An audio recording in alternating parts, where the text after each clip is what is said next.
And welcome to another Thank You Monday. I'm your host, Fluff, and I'm happy to be here. If it is truly me, maybe I'm a clone. Maybe I was cloned, and I have no idea that it happened, and then my true self is playing Nintendo Switch or something while I do FAQ Mondays and answer questions. First question! What was it like using backing tracks for bass on tour? Is it something that could be done with drums? You know, actually, it wasn't that bad. Although I will point out on the American Safari tour that Rest Repose just got back from, we did not put finished bass tracks through the PA. Instead, we used the MacBook that was running the light show to reamp in real time DI bass tracks through the amplifier, through the bass amp rig on stage. So they were still on stage volume as if someone was standing there playing the bass. And if you have to do some kind of a backing track for an instrument, I highly recommend that method because it adds a layer of realism and stage volume to everything else that's going on, as opposed to having just some track pumped out on the PA. Now, in regards to your question about drums, Drew Siff's drummer was injured and he had to drop off the tour, and Drew Siff just used the drum backing tracks that he had for the songs from his record through the PA. It worked just fine, honestly. Like, all of us were there standing there the first night going, how's this gonna go? It went fine. It sounded great. He was using an XFX straight into the front of house anyway.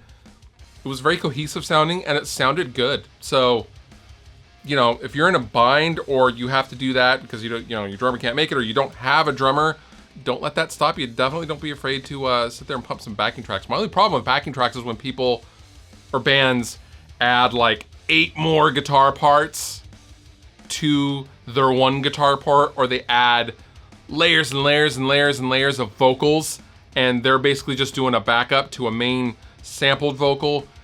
That's totally different than what I am talking about. I'm talking about using backing tracks in a utilitarian way. I think it works fine. It sounds good. What is for you the best drum sound ever? Oh man, that's such a broad question, because I really think it depends on the style. I have long said that I love the Braun from Mastodon's drum tone on the Hunter. I love those real 70s inspired, no bottom head, Don Henley style, like very Tommy sounding toms. And that drum kit on that record just sounds very vintage modern to me. I don't like a lot of super modern drum production, but I do like the drum tones on the second full-length Salesin record, which were really good and big and organic. But I also really like Eagles records and those real dry 70s drum tones as well, or like a Steely Dan record or something like that. So I don't know if I can really answer that definitively, but Mastodon, Salesin, Eagles, Steely Dan, all those guys have great drum tones. Do you have a guilty pleasure guitar brand or era of guitars? Kind of. I mean, I guess you would define it as a guilty pleasure. I really secretly like Bernie guitars, and if you've never heard of Bernie, I had never heard of them either until a few years ago when my buddy Bo Burchell was playing a Bernie live. And basically what Bernies were Fernandez made Les Paul Gibson copies, and they were really, really good. Now this is circa 1984-ish, and they made them for years. I believe they still make them.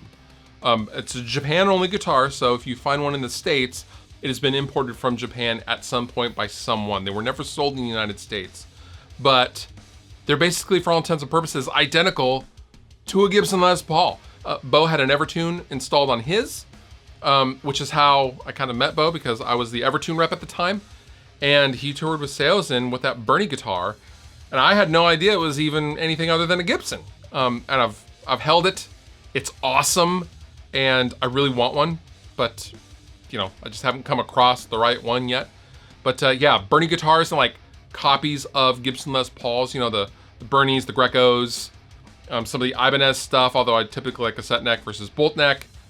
But, you know, those kinds of things. The Japanese copies of American guitars I find fascinating and awesome. What are your thoughts on a combo amp versus a head? You know, normally I'm actually not a huge fan of a combo amp because I like to play with speaker combinations, and also combos are kind of a pain to haul around and move around, and they're heavy, and a lot of the better ones, a lot of the higher end ones just have a simple speaker jack in the back, but some of them don't. Some of them are hardwired for that speaker, and you know what, if it's for a good reason, that's fine, but I like to play with extension cabs, and therefore I much prefer an amplifier head than I do a combo.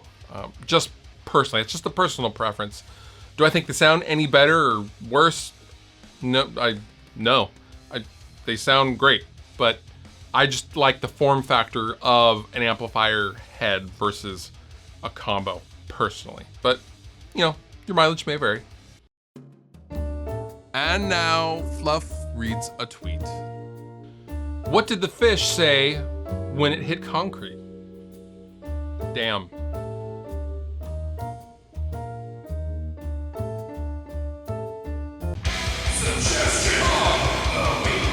My suggestion to you this week is to check out the new Beartooth album, Disease. It's good. It's going in all sorts of different directions, new directions for Beartooth. There's some radio-friendly stuff. There's some very heavy stuff, but generally speaking, it's a very dark album. And Caleb, from what I understand, was in a pretty dark place when he wrote it, but it's a shining example of creating something negative and turning it into something positive. It is a great album, and if you're a Beartooth fan, I think you would like it as well. All the Pigment links down below in the description. You've been wonderful. I've been Fluff. Thank you so much for watching, and I will see you next time.